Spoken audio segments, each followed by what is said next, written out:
नमस्कार, आप देख रहे हैं न्यूज हाट। मैं हूं अश्विनी सिंह। बेधड़क का यह कार्यक्रम है और आज इसमें बात होगी नीतीश कुमार के उत्साह और तेजस्वी यादव के विश्वास की। इस पर बात करने के लिए हमारे साथ हैं न्यूज हाट के मैनेजिंग एडिटर अजय मिश्र। बहुत बहुत स्वागत है सर। धन्यवाद अश्विनी जी। सर, जब से एग्जिट पोल आया है, एग्जिट पोल में जब लगभग 17 एग्जिट पोल की बात करते हैं, उसमें 16 एग्जिट पोल ऐसे हैं जिसमें एनडीए की सरकार बनती दिख रही है और एक एग्जिट पोल महागठबंधन की ओर अपना रुझान रखता है और वो है जर्नो मिरर। एग्जिट पोल जैसे आए सर, आज मुख्यमंत्री नीतीश कुमार काफ़ी एक्टिव दिखे और जब नीतीश कुमार एक तरफ एक्टिव दिखे, दूसरी तरफ तेजस्वी यादव भी आत्मविश्वास से लवरेज दिखे। सर, नीतीश कुमार की सक्रियता और तेजस्वी यादव के आत्मविश्वास, इस दोनों को आप कैसे देखते हैं एग्जिट पोल के अनुसार? देखिए, चुनाव हो गया, भारी मतदान हुआ तो रिकॉर्ड अपने आप में है ना, ऐतिहासिक हो गया दोनों चरण में। उसमें 8% है, इसमें 10%। ठीक, तो ये अपने आप में है। जब मतदान भारी हुआ तो अनुमान तरह तरह के होंगे। मतदान जब अधिक होता है तो सत्ता परिवर्तन का भी दौर रहता है ना। और जब मतदान अधिक होता है तो सत्ता की पुनर्वापसी भी होती है। दोनों ऐसे नतीजे आते हैं, है ना। 2010 में बिहार ही है, उसके पहले जो है आपको 95 ईस्वी में आ गया था लालू जी की सरकार। तो ये सब जो है, ऐसा नहीं कि इसको आप मतदान अधिक हुआ तो विरोधी, सत्ता विरोधी जो है लहर नहीं माना जा सकता, और ना ही प्रो इनकम्बेंसी, दोनों चीज़ें हैं। तो अब जो हो, लेकिन इस बीच जो है अब तो एग्जिट पोल भी आ गया जिसका लोगों को बेसब्री से इंतजार रहता है, सभी दलों को रहता है। भले आदमी इस पर जो है जिनके पक्ष में नहीं रहता है वो उसको फालतू का चीज़ बता में, और जिसके पक्ष में आ जाता है वह उसका उदाहरण देता है कि एग्जिट पोल देख लीजिए, हम सरकार में आ रहे हैं। तो ये भी चलता है, दोनों दौर। लेकिन आज जिस तरह से मुख्यमंत्री नीतीश कुमार की सक्रियता देखी गई एग्जिट पोल आने के बाद, उससे लग रहा है कि कहीं न कहीं नीतीश कुमार को पूरा आत्मविश्वास है कि हम जो है सत्ता में वापसी कर रहे हैं और एक रिकॉर्ड बनाएंगे 10वीं बार मुख्यमंत्री बनने का, शपथ लेने का। तो यह उत्साहित है वो। और वह जो है मंदिर गए, मजार गए, गुरुद्वारा गए, जबकि ऐसा नीतीश कुमार जी बिरले ही किया करते हैं, है ना। मंदिर भी जाते हैं, सब बात, और मजार पर भी जाते हैं, यह भी सही है। गुरुद्वारा भी गए हैं कई अवसर पर, लेकिन एक साथ तीनों जगह जाना यह जो है बहुत बड़ी बात है। उन्होंने एक तरह से कहिए कि अपनी धर्मनिरपेक्ष छवि का भी इजहार किया और बताया कि मुझे सबों ने वोट दिया। साथ में ये भी तो कहा जा सकता है सर कि जो भाजपा का प्रभाव उन पर नहीं है ये तीनों जगह जाने से, क्योंकि अमूमन लोग कहते हैं कि भाजपा, मतलब विपक्षियों का कहना था कि भाजपा जो है सो अब नीतीश कुमार पर हावी हो रहे हैं, भाजपा हावी हो रही है नीतीश कुमार पर। नीतीश कुमार ने मंदिर, मस्जिद और गुरुद्वारा तीनों जगह जाके भाजपा को भी एक तरह से ये संदेश दिया है, भाजपा को संदेश दे दिया, सबक दे दिया कि हम पर जो है हिंदुत्व थोपा नहीं जा सकता। और यह तो पूरे 20 साल के कार्यकाल में उन्होंने अपने आप को बचा कर रखा, इससे किसी प्रकार का उन पर आरोप नहीं लग सकता है ना, इस तरह का। लेकिन वह जो है किसी एक की ओर झुके हुए भी नहीं है, चाहे वह अल्पसंख्यकों का वोट लेना हो तो अल्पसंख्यकों के प्रति उतना जो है वह उनका झुकाव नहीं होता है। जहाँ जो लगता है कि आलोचना की जाए वहाँ आलोचना भी करते हैं, और जहाँ है कानून बनाने में जैसे ज़रूरत है कि नहीं यह जो है देश के हित में है, समाज के हित में है, तो वहाँ भाजपा की सरकार के साथ भी वह खड़ा रहते हैं, जैसे वक्फ बिल पर उदाहरण है। तो ये सब भी है उनका। और मंदिर जाते हैं, यह भी है। छठ में देखते हैं खुद जो है प्रसाद लेते हैं, खाते हैं। छठ पूजा सबसे महत्वपूर्ण पूजा है बिहार का। अर्घ भी देते हैं वो हर साल करते हैं, अर्घ भी देते हैं। ये तो दीपावली में भी देखिए, तो ये भी उनमें है। महावीर मंदिर तो पहले भी जाते रहे कई बार, और गुरुद्वारा भी जाते रहे हैं, तो ये है उनका। लेकिन इस बार एक ही साथ ये एक बड़ा संदेश दिया उन्होंने। यह बड़ा संदेश उन्होंने दिया कि मेरी सरकार आ रही है और हिंदू, मुस्लिम और सिख, मतलब समाज के सभी लोग जो है ना निश्चिंत रहें। जैसे पहले सरकार मैंने चलाया, धर्मनिरपेक्ष सरकार, अपनी पुरानी छवि को बरकरार पुरानी छवि को, उसी तरह से हम आगे भी चलेंगे, किसी के दबाव में हम नहीं आएंगे।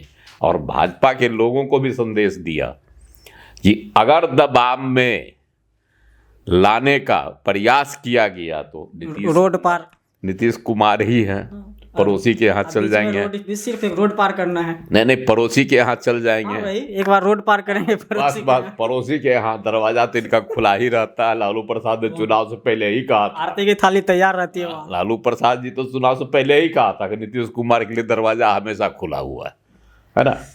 तो पहले ही से उनको आभास था कि हम जीतने वाले नहीं हैं, इसलिए उन्होंने पहले ही से नीतीश कुमार के लिए दरवाजा खोल के रखा है।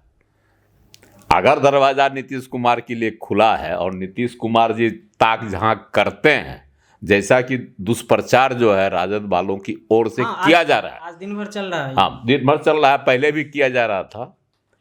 अगर ऐसा होता है तो फिर तेजस्वी यादव तो मुख्यमंत्री नहीं बनेंगे। तो लालू जी का सपना, तो लालू जी का सपना क्या होगा? तेजस्वी जी की मेहनत क्या रंग लाएगी? हाँ, क्या आया, उसका क्या अर्थ होगा? फिर कार्यकर्ता हतोत्साहित नहीं होंगे क्या?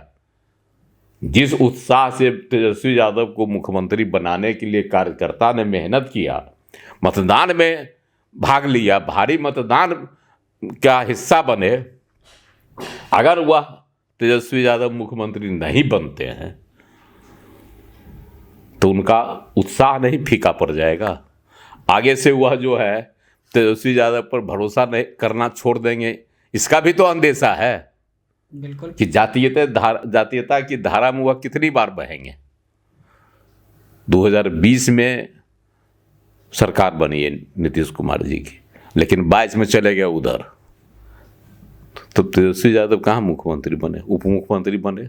उप मुख्यमंत्री की हम बार बार कहते हैं कि उप मुख्यमंत्री का पद कोई संवैधानिक पद नहीं है ना, और ना ही उसको कोई संवैधानिक अधिकार है। एक जो मंत्री का अधिकार होता है वही रहता है, और वो भी जिस विभाग में वो रहेंगे, वो हाँ वही बस अपने विभाग तक ही सीमित रहेंगे। कहीं दूसरे विभाग में भी वह जो है टांग नहीं अड़ा सकते हैं। तो मंत्री के बराबर हुआ। तो उसमें कोई भी मंत्री, मुख्यमंत्री जो चाहेंगे वही होगा। स्वतंत्रता तो कहीं मिलती नहीं है उप मुख्यमंत्री को। तो ये हालात क्या फिर से तेजस्वी यादव उसी हालात में जीना चाहते हैं? तो कार्यकर्ता हतोत्साहित हो जाएंगे। नीतीश कुमार जी को क्या है, उधर जाएंगे, फिर उधर अगर कहा जाता है कि खटमल काटेगा, छटपटा के उधर से चला आएंगे, ना कबले ठीक है, यहाँ जो है शांति रहती है। खटमल कम से कम नहीं काटता है नीतीश को। लालू जी ने तो खटमल ऐसा कटाया था कि जब 24 में इधर आए तो विधान सभा में ही उनको पटकनी देने की पूरी चाल चल दी, गहरी चाल। लेकिन नीतीश कुमार ठहरे। किस तरह से जो है अपनी प्रतिष्ठा बचा ली, सरकार बचा ली, और धोखा देने वालों को, अपने ही पार्टी के लोगों को बेनकाब कर दिया। और जब टिकट का चुनाव का समय आया तो उनको टिकट भी नहीं दिया, है ना। परबत्ता के विधायक उदाहरण, इधर आप चले आइए बरबीघा के विधायक उदाहरण, इनको टिकट नहीं मिला इस बार, है ना। सुदर्शन कुमार, हाँ, उनको टिकट नहीं मिला। और इधर जो है इनको भी टिकट नहीं मिला, चले गए आरजेडी से प्रत्याशी बन गए। तो ऐसे कई चेहरे, बीमा भारती तो पहले ये भाग गई, है ना, अब राजद से चुनाव लड़ रही हैं, टुपौली से। तो ये और उदाहरण और नाम है बहुत सारे। तो ये सब भी खेला हुआ, और यह कोई छिपी हुई बातें नहीं है। तेजस्वी यादव ने खुद कहा था कि विश्वास मत के दिन खेला होगा, और खेला का जो खेला होता है वो उनके साथ हो गया। हाँ, वो उनके साथ हो गया। चेतन आनंद जो थे उनको बांध के रूम में बंद करके अथी रख ले थे, है ना। चेतन आनंद, नीलम देवी, प्रहलाद यादव, सब जो है निकल के बाहर आके जो है मचा दिया कि देखिए जबरन विधायकों को बंद करके रखा जा रहा है। तो ये खेला तेजस्वी यादव के साथ ही हो गया। और जो बता रहा है एग्जिट पोल, इस चुनावा में भी उनके ही साथ खेला होने का जो है अंदेशा लग रहा है। भले नीतीश कुमार जी को अस्वस्थ कहते रह गए, बीमार हैं, लाचार हैं, लेकिन नीतीश कुमार तो बम बम घूम रहे हैं। इसमें एक और सवाल है सर मेरा, क्योंकि अब तेजस्वी यादव की बात हो रही थी, तो तेजस्वी यादव ने भी आज प्रेस कॉन्फ्रेंस किया है और उसमें भी वो अपना दावा कर रहे हैं कि जो सरकार जो है सो महागठबंधन की बनेगी। वो भी अपना विश्वास या कहीं आत्मविश्वास वो जता रहे हैं। तो क्या यह विश्वास जो है नीतीश कुमार की जो सक्रियता है, जैसे वो मंदिर गए, गुरुद्वारा गए, मस्जिद मजार पे गए, तो उनसे जो नीतीश कुमार का आश्वासन है, उनको लगा कि जो नीतीश कुमार आश्वस्त हैं इस चीज़ को लेकर, तो क्या तेजस्वी यादव ये क्रिया की प्रतिक्रिया है क्योंकि कहीं उनके कार्यकर्ता हतोत्साहित ना हो, या एक मैसेज नहीं जाए कि वो पहले हार मान चुके हैं? देखिए, तेजस्वी यादव हार कैसे मान लेंगे? स्वाभाविक है कि एग्जिट पोल जो है रिजल्ट नहीं होता है, एक अनुमान है, और अनुमान सटीक भी बैठता है और कभी कभी गलत भी होता है। इस तो ये तय है, लेकिन प्रायः जो है वह सही होता। देखिए 16 को हुआ, कल जो आया 16 का, तो 16 का 16 दिया कि एनडीए की सरकार आ रही है। हालांकि कुछ अभी नहीं आया है जो खबर रिकॉर्ड किए जाने जो आज आने वाला है। और एक जो है ना मिरर वो दिया कि महागठबंधन को 130 से 140, और इधर जो है 100 से 110 तक आ सकता है एनडीए को। एक जो है उसका भी है, लेकिन 2020 में सबसे सटीक हुआ था दुइगो का, एक दैनिक भास्कर का और दूसरा एबीपी के नेल्सन का, जो करीब आया था फिगर, है ना। और उसी करीब में फिगर जो है आया भी, रिजल्ट 125 के आसपास बताया जा रहा था और एनडीए को 125 सीटें भी आई, है ना।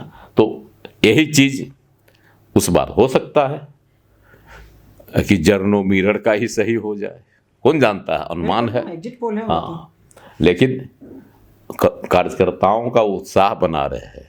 इसके लिए तो जो नायक होता है गठबंधन का या टीम का, तो वह जो है ज़रूर प्रेस कॉन्फ्रेंस करेगा। हार कैसे मान लेगा? कोई भी पहलवान अगर जो है अखाड़ा में जाने से पहले ये हार मान लेगा, ऐसा तो होता नहीं है ना, ताल ठोकते ही रहता है।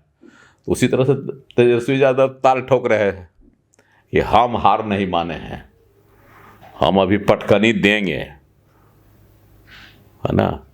तो वही इसी तरह से अपना जो है ताल ठोक रहे हैं। आज प्रेस कॉन्फ्रेंस में उन्होंने दावा किया कि 14 तारीख को हमको बहुमत आएगा, आने दीजिए नतीजा, और 18 को हम शपथ लेंगे।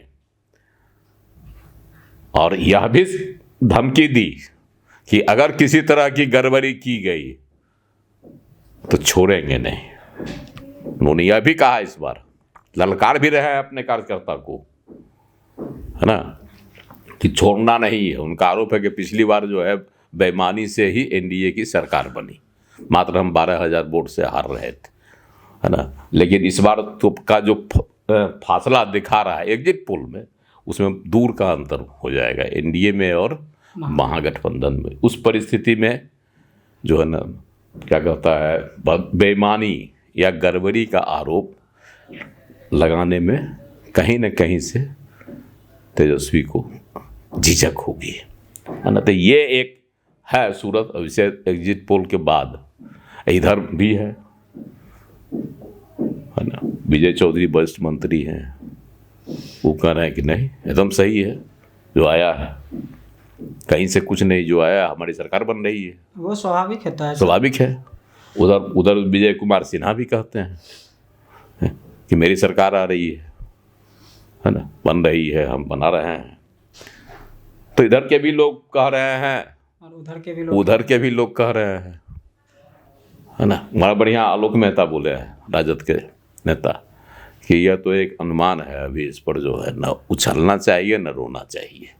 बहुत अच्छा जवाब उनका है। सर अंतिम सवाल लेते हैं इसमें, इस बार सर 15 सीटें ऐसी रही जिस पे या तो बाहुबली स्वयं या उनके परिवार के कोई न कोई सदस्य चुनाव लड़े हैं।